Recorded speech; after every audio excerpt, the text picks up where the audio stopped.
சுவனப்பிரியின் தளத்துக்கு உங்களை வரவேற்கிறேன். இந்த பதிவில் சானியா மிர்சாவை பற்றி நம்ம கொஞ்சம் பார்ப்போம். அதாவது அவங்க வந்து இந்த இந்த தடவை ஹஜ்ஜுக்கு போயிருக்கிறாங்க. அது பற்றின பதிவுகளும் அவர் போட்டிருக்கிறாங்க. அதோடு இல்லாமல் இவர் வந்து நம்ம சுவைப் மாலிக்கை தான் மேரேஜ் பண்ணியிருந்தாங்க, பாகிஸ்தான் கிரிக்கெட் வீரர். அவரோட கருத்து முரண்பாடு ஏற்பட்டு இப்போ வந்து 2 பேரும் பிரிஞ்சு வாழ்கிறாங்க. இவங்களுக்கு வந்து இஸ்ஹாண்டு அப்படின்னு ஒரு குழந்தை இருக்குது. அவனுக்கு வயசு 5 ஆகுதுன்னு வச்சுங்களேன். இவருடைய நம்ம சானியா மிர்சாவுடைய ஃபாதர் வந்து நாங்கள் வந்து குலா மூலியமா அவர்கிட்டேருந்து நாங்கள் வந்து பிரியறதுக்கு முடிவு பண்ணியிருக்கிறோம் அப்படிங்கிறது மாதிரி சொல்லியிருக்காரு. இவர் வந்து என்ன பண்ணியிருக்காரு, சுவைப் மாலிக்கு இன்னொரு பெண்ணை கல்யாணம் பண்ணுறதுக்காக என்கேஜ்மெண்ட் பண்ணி அதை வந்து இதில் வந்து இன்ஸ்டாகிராமில் ஃபேஸ்புக்கெல்லாம் போட்டுக்கிறாப்புல. சானா ஜாவித் அப்படிங்கிற ஒரு நடிகையை வந்து பாகிஸ்தான் நடிகை திருமணம் செய்ய முடிவு பண்ணியிருக்கிறாரு. இதில் வந்து அவங்க குடும்பத்தில் வந்து இதுக்கு வந்து ஒத்து வரல. யார், சுவைப் மாலிக்குடைய குடும்பங்களே அவங்களே வந்து இதுக்கு வந்து எதிர்ப்பாக இருக்காங்க. அவங்க தங்கைகள்லாம் வந்து அந்த என்கேஜ்மெண்ட் வந்து கலந்துக்கலன்னு வச்சுங்க. அவங்க வந்து சானியா மிர்சாவோட சேர்ந்து வாழத்தான் அவங்க விருப்பப்படுறாங்க. இவருக்கும் அவருக்கும் கருத்து வேறுபாடுகள். சில நேரங்களில் வந்து அவர் தரப்பில் கேட்டாக்க இவங்க வந்து கொஞ்சம் கிளாமராக இருக்கிறாங்க, கிளாமராக ட்ரெஸ்லாம் உடுத்துகிறாங்க இந்த வயசாகியும் அப்படிங்கிறது மாதிரி பேச்சுவார்த்தைகள் அங்கே வருது. அது ஒரு கணவனாக வந்து எதிர்பார்க்கறது தான். தன்னுடைய மனைவி வந்து அடக்க ஒடுக்கமாக இருக்கணும் அப்படின்னு நினைக்கிறது தான். அதான் இப்போ மெசேஜ் கொடுத்துருக்குறாங்க. Dear friends and loved ones have been blessed with the incredible opportunity to embark on the sacred journey of Hajj. As prepare for this transformative experience, humbly ask for your forgiveness for any wrongdoings and shortcomings. My heart is filled with gratitude for this chance to seek redemption and spiritual renewal.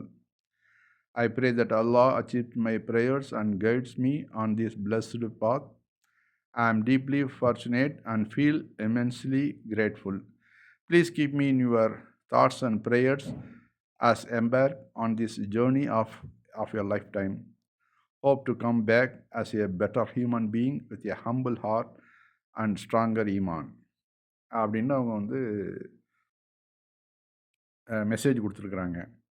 இது ரொம்ப வருத்தமாக இருக்குது. நாம் வந்து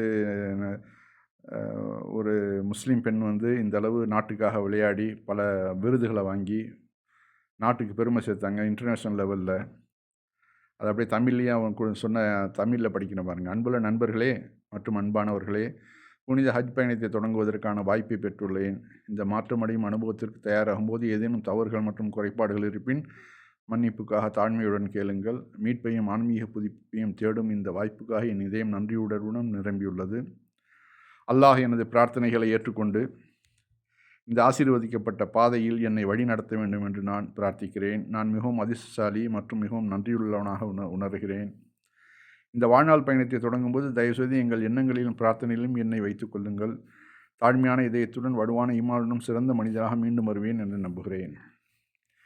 உண்மையிலேயே வந்து இவங்க வந்து ரொம்ப மனசில் நொந்து போயிருக்கிறாங்க. இப்போது கடந்த காலங்களில் வந்து கொஞ்சம், அதாவது டென்னிஸ் விளையாடக்கூடிய பெண்கள் அந்த குட்டை பாவாடை போட்டுக்கிட்டு தான் விளையாடுவாங்க. கொஞ்சம் பனியன் போட்டுக்கிட்டு தான் விளையாடுறது. ஆனால் இவங்க வந்து ஒரு இஸ்லாமிய பெண்ணுங்கிறதுனால அந்த குட்டை பாவாடையை தவிர்த்துட்டு ஜீன்ஸு மேலே ஷார்ட்டு அப்படி போட்டு தன்னுடைய அங்கங்கள் அதிகமாக வெளியில் தெரியாமல் கொஞ்சம் கௌரவமாக விளையாடி இருக்கலாம் அப்படிங்கிறது என்னுடைய எண்ணம். அதை ஒவ்வொருத்தங்களுக்கும் ஒவ்வொரு கோணங்கள் இருக்குன்னு வச்சுங்களேன். அது வந்து இன்டர்நேஷ்னலில் விளையாடும் இப்படி தான் விளையாடணும் அப்படின்னாக்கா, இப்போ வந்துட்டு வாழ்க்கையில் வந்து தன்னை இழந்து நிற்கிறாங்களே, இப்போது கணவனை இழந்து இப்போ சிரமப்பட்டு இருக்கிறாங்களே, இதுக்கு வந்து யார் பொறுப்பாக முடியும்? அந்த டயத்தில் வந்து எல்லாரும் கை கொடுத்து பொறுமையாக பேசினவங்க, அதாவது ஜனாதிபதி, பிரதமர் எல்லாம் கூப்பிட்டுலாம் நல்ல விருதுகள்லாம் வழங்கியிருக்கிறாங்க. அதெல்லாம் ஓகே. இப்போ இவர் தன்னுடைய வாழ்க்கையை இழந்து நிற்கிறப்போ யார் வந்து ஹெல்ப் பண்ண போகிறா? யாருமே ஹெல்ப் பண்ண மாட்டாங்க. அதான் நான் சொல்கிறது. இப்போ நான் வந்து இப்போ போட்டிருக்கிற ஃபோட்டோக்களே வந்து கொஞ்சம் டீசென்ட்டா உள்ள ஃபோட்டோ தான். இத விட மோசமான ஃபோட்டோக்கள் நெறைய இருக்குது. அத வந்து இவங்க வந்து தவிர்த்திருக்கலாம். ஒரு சரி மேரேஜுக்கு முன்னாடி தான் அது மாரி இருந்தீங்க. மேரேஜுக்கு பிறகாவது கொஞ்சம் மாற்றங்கள் இருந்துச்சுன்னா, ரொம்ப நல்லா இருந்திருக்கும். அதுவும் இல்ல. இந்த கபில் சர்மா ஷோவுல கூட வந்து உட்கார்ந்து, ரொம்ப அவனும் ஒரு கிறுக்கன். என்னாக்க ஒரு பெண்ணுகிட்ட வந்து எப்படி பேசணும், கொள்ளணும் அப்படின்னு சொல்லிட்டு அவன் பாட்டுக்கு ஜோக் அடிக்கிறான். இதுவும் உட்காந்துட்டு ஓஹோஹோன்னு ஒரே சிரிப்பு, கும்மாளம். அவங்க அம்மாவ வச்சுக்கிட்டே ஒரு அசிங்கமான டயலாக்லாம் அடிக்கிறான். அது ஒரு தடவ கண்டிச்சாங்க. இந்த மாரி அம்மாவ வச்சுக்கிட்டே பேசுறியே அப்படின்லாம் சொல்லி, அதெல்லாம் வந்து அந்த டயத்திலேயே அடிச்சிருக்கணும். இனிமே இந்த மாரிலாம் பேசினா ஷோவுக்கே நான் வரமாட்டேன் அப்படின்ட்டுருக்கணும். இவங்க வந்து உட்காந்தா டிஆர்பி ரேட்டு எகுறுதுங்கிறத அடிக்கடி கபில் சர்மா ஷோல இவங்கள பார்க்கலாம். அங்கே வந்துட்டு வெறும் 2ஆம் அர்த்தத்தோட சில கேள்விகள் வைக்கிறதும், அதுக்கு இவங்க வந்து சிரிச்சுக்கிட்டு ஹஹான்னுட்டு ஒரு ஒரு மாதிரியா குழஞ்சு குழஞ்சு பேசுறதும், இதெல்லாம் வந்து தவிர்த்திருக்கணும். ஒரு இஸ்லாமிய பெண் அது மாரி இருக்கக்கூடாது. நம்மளுடைய வாழ்க்கை வந்து இந்த உலகத்தோட முடிஞ்சிடக்கூட போறதில்ல. மறுமை வாழ்க்கை நமக்கு ரொம்ப ரொம்ப அவசியம். அதுதான் நமக்கு முக்கியமே ஒழிஞ்சு, இது வந்து ஒரு ஒரு உறக்கத்திலேருந்து எந்திரிச்சு போறது மாரி தான், இந்த உலக வாழ்க்கை. அப்போ வந்து நாம வந்து எவ்வளோ கண்ணியமா இருக்கணும், எவ்வளோ கட்டுசுட்டா இருக்கணும், ஒரு கணவனுக்கு ஏற்ற மனைவியா எப்படி நடந்துக்கணும். ஆனா இவங்க வந்து வேற தவறான வ விஷயங்கள்ல நம்ம கேள்விப்படல. அந்த மாரிலாம் இல்ல. ஆனா இவங்க ட்ரெஸ்ஸுல வந்து ரொம்ப கவனமா இருந்திருக்கணும். ட்ரெஸ்ஸ வந்து இது மாரி பப்ளிக்ல ஒருத்தன் வந்து YouTubeல வந்து இவங்களுடைய ஆட்டத்த பார்க்கறதுக்காக இவங்களுடைய டென்னிஸ் ஆட்டத்த பார்க்கறதுக்கு நான் வரல. வேற ஆட்டத்த பார்க்கறக்கு தான் வந்திருக்கேன். அப்படின்னு சொல்லிட்டு ஒருத்தன் கமெண்ட் அடிக்கிறான். அப்போ வந்து அது எவ்வளோ ஒரு கீழ்த்தரமான ஒரு எண்ணங்கள உங்களுடைய ரசிகர்களுக்கு நீங்க மாத்துறீங்க. உங்கள்ட்ட திறமை இருக்குது. இப்ப திறமை இல்லாதவங்க வேணா உடல காமிச்சு காசு சம்பாரிக்கலாம். ஆனா உங்கள்ட்ட வந்து அருமையான டென்னிஸ் விளையாட்டு திறமை இருக்குது. அத வச்சுக்கிட்டு நீங்க வந்து ஈரானிய பெண்கள்லாம் பாருங்க. அவங்களும் வந்து ஃபுட்பால் மேட்ச் ஆடுறாங்க, வாலிபால் மேட்ச் விளையாடுறாங்க. யாருமே வந்து உடை குறைப்பு செய்றதில்ல. சில இடங்கள்ல வந்து உடை குறைப்பு செஞ்சா தான் நீங்க வந்து என்ட்ரு ஆகலான்டாங்க தூக்கி போட்டு போயிடுறாங்க. நாங்க இங்க விளையாடவே வரல அப்படின்னு சொல்லிட்டு. அந்த மாதிரி நீங்க ஒரு இது வந்து வ இன்டர்நேஷனல் லெவல்ல நடக்கும்போது, எல்லாருடைய கவனமும் உங்க மேல இருக்கும். அப்ப நீங்க வந்து எந்த மாதிரி நடந்துக்கிறீங்கன்னு பார்க்குறாங்க எல்லாருமே. அந்த வகையில வந்து நீங்க கொஞ்சம் கவனமா இருந்துக்கணும் உங்க உடைகள்ல. அதேமாரி டிவி ஷோக்கள்ல வந்திருந்தப்போ, கொஞ்சம் அடக்க ஒடுக்கமா, கண்ணியமா இருந்திருக்கணும். அது வந்து ஏதோ தவறுகள் நடந்துருச்சு. இப்போ வந்து டைவர்ஸ்ல வந்து நிக்குது. அவரு வேற ஒரு கல்யாணத்துக்காக என்கேஜ்மெண்ட் ஃபோட்டோவெல்லாம் வெளியிட்டாரு, ஷோயப் மாலிக். அதனால இது வந்து கடைசியில இது டைவர்ஸ் தான் போகும். உங்களுடைய தந்தையும் வந்து நாங்க டைவர்ஸ் கேட்டிருக்கிறோம் அப்டின்ட்டு அவரும் சொல்லிட்டாரு. இப்ப வந்து அவரு தன்னுடைய பக்கத்துல நெறைய பக்கங்கள்ல அவரே வெளியிட்டிருக்கிறாரு. இந்த பெண்ண தான் நான் வந்து என்கேஜ்மென்ட் பண்ணியிருக்கேன் அப்டின்னு சொல்லிட்டு. ஆக அவர் தரப்புலேருந்தும் இன்னும் இதுவரைக்கும் எதுவும் சொல்லல. இவங்க சானியா மிர்சா இப்ப குலா கேட்டிருக்கிறாங்க.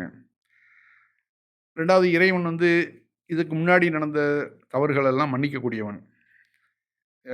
எவ்வளோ தவறுகள் செஞ்சிருந்தாலும் சரி, நாம இறைவன்ட்ட அழுது கேட்டோம்னாக்க, கண்டிப்பா அந்த பாவங்களை எல்லாம் மன்னிக்கக்கூடியவன்.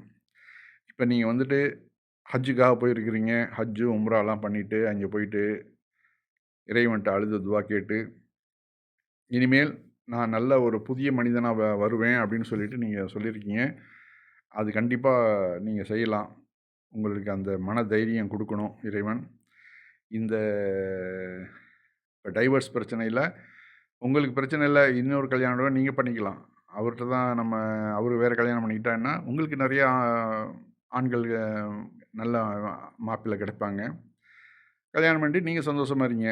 ஆனா, இனி வரக்கூடிய காலங்கள்ல கண்ணியமான உடைகள் உடுத்தி, அப்பதான் உங்கள ஒரு பெண்மையா பார்க்கறதுக்கு அழகா இருக்கும். ஒரு மரியாதை கிடைக்கும். என்ன மத்தவர்கள வந்து நம்மளால மத்தவர்கள் கெடுவதற்கு நாம ஒரு காரணமா அமைஞ்சிடக்கூடாது. அதுதான் ரொம்ப ரொம்ப முக்கியம். மனிதர்கள் எல்லாருமே தவறு செய்யக்கூடியவன் தான். "குல்லு பனி ஆதம் ஹத்தாபீன்" அப்படிங்கிறாங்க நபிகள் நாயகமே. எல்லா மனிதர்களும் தவறு செய்யக்கூடியவர்கள் தான். தவறுலேருந்து விலகிக்கிறவங்க. அதாவது அத உணர்ந்து அடுத்தாப்புல அந்த தவற செய்யாம விலகிக்கிறோம்ல, அவன் தான் வந்து உண்மையான மனிதன். இறைவனுக்கு பிடித்தமான மனிதன். அந்த வகையில் நீங்கள் வந்து காபாவுக்கு பக்கத்துலேயே வந்து இடம் கிடச்சிருக்குது. காபாவை தினமும் பார்க்குற ஒரு பாக்கியமும் கிடச்சிருக்குது.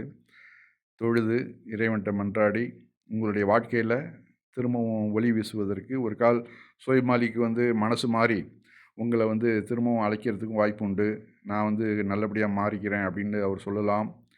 நீங்கள் முதல்ல மாறி காமிங்க அவருக்கு.